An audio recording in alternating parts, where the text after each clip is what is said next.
Michel Foucault teve sua corrente filosófica no pós-modernismo. Suas principais obras são História da Loucura, O Nascimento da Clínica, As Palavras e as Coisas, Vigiar e Punir e História da Sexualidade. Sua frase síntese é, abre aspas, nossa sociedade não é de espetáculos, mas de vigilância, fecha aspas. Michel Foucault nasceu no dia 15 de outubro de 1926 em Poitiers, na França, em meio de uma família tradicional. Seu pai era um cirurgião renomado, lecionava na faculdade de medicina local, dirigia uma clínica bem-sucedida e era professor de anatomia. Foucault desde cedo recusou-se a seguir a tradição familiar, negando a medicina e interessando-se por história e filosofia. Apoiado por sua mãe, Anna Malapert, mudou-se para Paris em 1945 e antes de ingressar na École Normale, foi aluno do filósofo Jean Hippolyte, que lhe apresentou a obra de Hegel. Em 1946, conseguiu entrar na École Normale. Sua vida foi marcada pela genialidade filosófica e também pelas extravagâncias como suas experiências no sanatório, o uso de drogas diversas, a bebida excessiva e as tentativas de suicídio. Em contato com a psicologia, a psiquiatria e a psicanálise, leu Platão, Hegel, Marx, Nietzsche, Husserl, Edith Freud, Bachelard, Lacan e outros, aprofundando-se em Kant, embora criticasse a noção do sujeito enquanto mediador e referência de todas as coisas, já que para ele o homem é produto das práticas discursivas. 2 anos depois, Foucault se licenciou em filosofia na Sorbonne e no ano seguinte formou-se em psicologia. Em 1950, entrou para o Partido Comunista Francês, mas afastou-se devido a divergências doutrinárias. Em 1952, obteve diploma de Psicologia Patológica. No Instituto de Psychology, Foucault lecionou Psicologia e Filosofia em diversas universidades, na Alemanha, na Suécia, na Tunísia, nos Estados Unidos e em outras.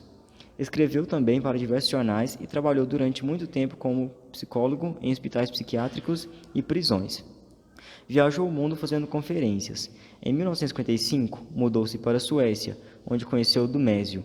Este contato foi importante para a evolução do pensamento de Foucault. Conviveu com intelectuais importantes como Jean Paul, Jean Genet, Canguilhem, Gilles Deleuze, Merleau-Ponty, Henriet, Lacan, Biswagner, entre outros. Aos 28 anos, ele publicou Doença Mental e Psicologia, que foi no ano de 1954. Mas foi com História da Loucura, publicado em 1961, que era sua tese de doutorado na Sorbonne, que ele se firmou como filósofo, embora ele preferisse ser chamado de arqueólogo, dedicando assim a sua reconstituição do que existe de mais profundo em uma cultura. Ele esteve no Brasil em 1965 para uma conferência de Gerard Lebrun, que convidou ele, que no caso era seu aluno, na instituição que ele trabalhava, que em 1954. Já em 1971, ele assumiu a cadeira da Jean Hippolyte na disciplina de História dos Sistemas de Pensamento. A sua aula inaugural foi A Ordem do Discurso. Em seus escritos sobre a medicina, Foucault criticou a psiquiatria e a psicanálise tradicionais. E ele deixou inacabado um de seus mais ambiciosos projetos, que se chama História da Sexualidade, que pretendia mostrar como a sociedade faz o sexo, torna o sexo um instrumento de poder, mas não por meio da repressão, e sim como expressão. O primeiro dos 6 volumes anunciados foi publicado em 1976, sob o título A Vontade de Saber. Em 1984, pouco antes de morrer, publicou outros 2 volumes, O Uso dos Prazeres, que analisa a sexualidade na Grécia Antiga, e O Cuidado de Si, que trata a Roma Antiga. Foucault teve vários contatos com diversos movimentos políticos. Várias vezes ele esteve no Brasil, onde ele fez parte de vários discursos, de conferências, como sobre a verdade e as formas jurídicas, que ele falou sobre no Rio de Janeiro, na PUC, inclusive. Em 25 de junho de 1984, em função de complicadores provocados pela AIDS, ele morreu aos seus 57 anos.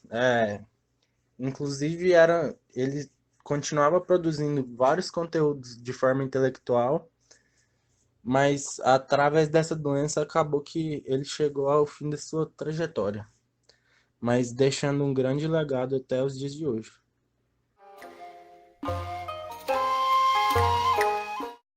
Foucault tratou de temas como loucura, sexualidade, disciplina, poder e punição, hoje vistos em várias áreas do conhecimento.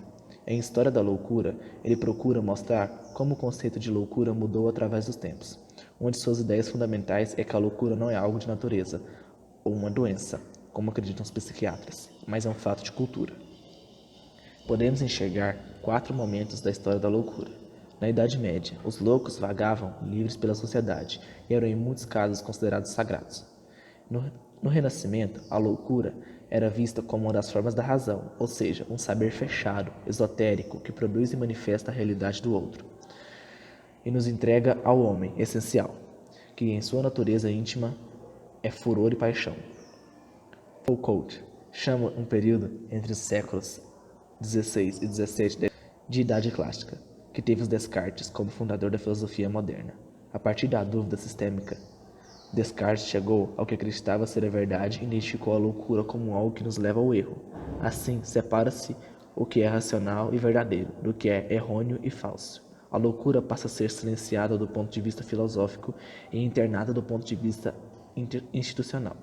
A loucura foi colocada fora do domínio na qual o sujeito detém seus direitos e verdade. No fim da Idade Clássica, reformistas começaram a ver esse confinamento do louco como uma barbárie, pois a loucura não era um crime, mas uma doença. Cria-se o mito de que há um homem normal anterior à doença, e em contrapartida define-se louco como um doente que estaria distante da normalidade. A partir deste momento, os loucos foram libertados do encarceramento e postos sob cuidados médicos. O louco torna-se ainda um objeto de estudo. Foucault mostrou que a atuação do médico sobre o louco só é possível devido à mudança filosófica do século XVIII. Em outras palavras, a atuação do médico sobre o louco depende menos de seu conhecimento sobre medicina do que de sua cultura.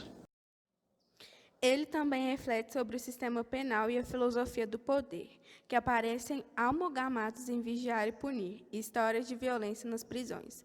O objetivo do livro era pensar toda a tecnologia do poder, que teria surgido no século XVIII. Para o filósofo, o domínio no qual se exerce o poder não é a lei, mas sim a norma, que produz condutas, gestos e o próprio indivíduo moderno. Para regular a vida dos indivíduos existe o poder disciplinar, empregado em hospitais, escolas, fábricas e prisões, por exemplo.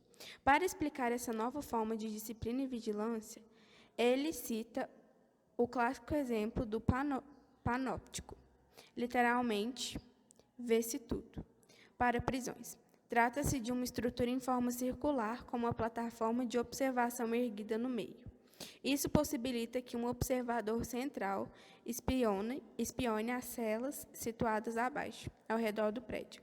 Cada prisioneiro nessas celas estava, então, ciente de que suas atividades eram vigiadas o tempo todo. As celas possuíam uma janela para o exterior, por onde entra a luz, e uma para o interior, de frente para a torre central, de forma que o vigilante da torre central possa ver os prisioneiros, mas não o contrário. O efeito do panóptico é criar a aparente onipresença do inspetor na mente dos ocupantes, induzir no detento um estado consciente permanente de visibilidade que assegura o funcionamento automático do poder, fazer com que a vigilância seja permanente em seus efeitos, mesmo se é descontínua em sua ação. O sucesso do poder disciplinar se deve, sem dúvidas, ao uso de instrumentos simples, o olhar hierárquico, a sanção normalizadora e sua combinação com o exame. O poder, portanto, é visível, pois o detento sempre verá a torre central e inverificável, pois o detento nunca saberá se está de fato sendo vigiado. Sua essência, assim, repousa na centralidade da situação do inspetor, combinada com as mais eficazes ferramentas para ver sem ser visto. É por meio dessa técnica que a sociedade regula seus membros. Segundo Foucault, o panóptico não apenas aumenta o poder das autoridades, como também induz os indivíduos a internalizar aqueles que os vigiam, garantindo o funcionamento automático do poder. Nossa sociedade não é de espetáculos, mas de vigilância. Não estamos nem nas arquibancadas nem no palco, mas na máquina panóptica, investidos por seus efeitos de poder que nós mesmos renovamos, pois somos suas engrenagens.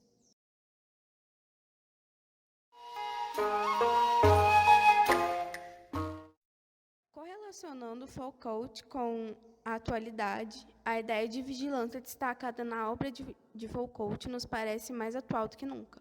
Em 2013, Edward Snowden, um funcionário terceirizado da Agência de Segurança Nacional dos Estados Unidos, NSA, revelou um amplo esquema de espionagem na internet conduzido pelo Serviço de Inteligência norte-americano. De acordo com Snowden, o governo dos Estados Unidos, em parceria com servidores das novas principais empresas da internet, Microsoft, Yahoo, Google, Facebook, Paltalk, AOL, Skype, YouTube e Apple, registrou sem mandado judicial milhares de e-mails e telefonemas de norte-americanos a pretexto de identificar supostos suspeitos de terrorismo.